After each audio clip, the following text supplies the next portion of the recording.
E aí pessoal, sejam bem-vindos ao Bioaulas e nessa videoaula a gente vai comentar um pouco sobre as características gerais das bactérias, esses seres vivos extremamente abundantes aí no mundo. Então vamos começar aqui pelo básico. As bactérias têm um reino só delas, que é o reino Monera.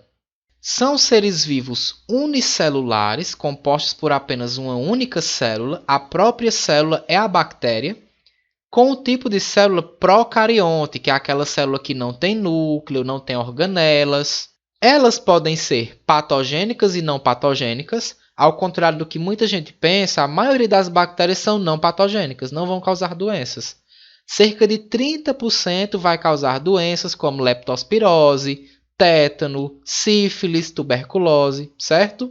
Elas podem ser autotróficas e heterotróficas.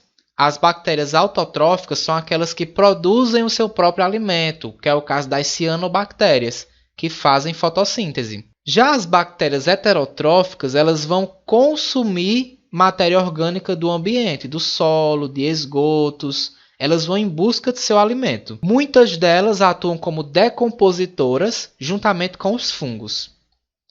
Elas possuem reprodução assexuada, é um tipo de reprodução que a gente chama de bipartição. Ela vai duplicar o seu material genético e vai se partir em duas, formando ali duas bactérias geneticamente idênticas. Elas podem viver isoladas ou em colônias. Se elas estão isoladas, a gente consegue ver só com o microscópio. Já as colônias a gente consegue ver a olho nu. E elas podem viver em diferentes ambientes. Praticamente em todo lugar tem bactéria. No solo da Antártida tem bactérias. São bactérias psicrófilas, que gostam de ambientes frios.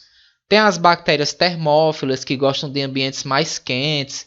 Podem viver até ali na beirada de vulcões. Algumas conseguem viver em ambientes mais extremos, como ambientes com grande quantidade de sal, ambientes ácidos. Tem bactéria até no nosso organismo, auxiliando no funcionamento, nos ajudando. A gente chama de flora bacteriana. São as bactérias que estão no nosso organismo. Então tem bactérias no intestino, auxiliando na digestão. Tem bactérias na pele, tem bactérias no canal vaginal. Muito importante aí para as mulheres, para evitar infecções nesse local. E aí a gente dá em troca para essas bactérias um ambiente favorável, certo? Tem outras características das bactérias que eu não coloquei aqui, como por exemplo, elas podem ser anaeróbias, viver só em locais que não têm oxigênio, podem ser aeróbias, só vivem na presença de oxigênio, e elas podem ser facultativas, tanto faz ter ou não oxigênio no ambiente. Elas são capazes de sofrer resistência a antibióticos, que são os medicamentos que vão destruir elas.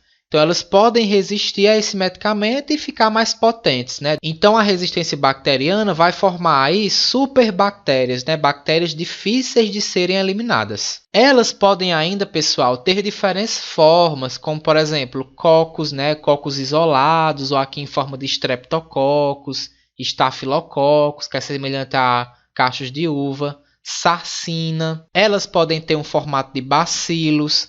Algumas lembram tanto um coco como um bacilo, a gente chama de cocobacilos. Elas podem ter formato de vírgula, que são as vibriões, Um grande exemplo aí é a causadora da cólera, que é a Vibrio cholera. Então elas podem aparecer aí de diferentes formas.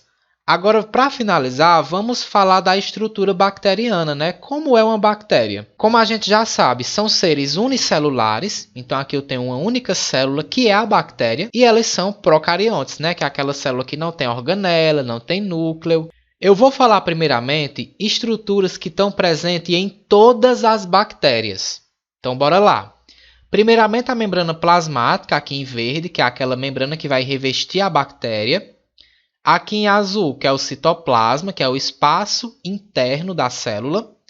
Aqui em vermelho é o DNA bacteriano. DNA bacteriano é diferente do DNA humano. O DNA da bactéria ele é circular. Inclusive, essa região aqui onde fica o DNA, a gente chama de nucleóide. Lá no citoplasma, além do DNA, tem alguns ribossomos que vão produzir as proteínas bacterianas. E tem plasmídios. Esses plasmídios são fragmentos do DNA e são justamente os plasmídios que estão aí relacionados com a resistência bacteriana. porque ela pode pegar uma informação aqui no plasmídio e transferir para outra bactéria. Já a parede celular bacteriana está presente aí na maioria das bactérias. Apenas um gênero de bactéria não tem parede celular, que são as micoplasmas. Então as micoplasmas não têm parede celular, o restante todas têm. E aí lembrando que a parede celular das bactérias é formada por peptídeo glicano, que é um carboidrato. Agora eu vou falar para vocês algumas estruturas que não são todas as bactérias que têm. Se tiver, é ótimo porque vai beneficiar elas. Por exemplo, flagelo. As bactérias que têm flagelo, elas vão ser móveis. Então elas vão conseguir se locomover por conta própria. Esse flagelo ele é formado por uma proteína que a gente chama de flagelina, certo?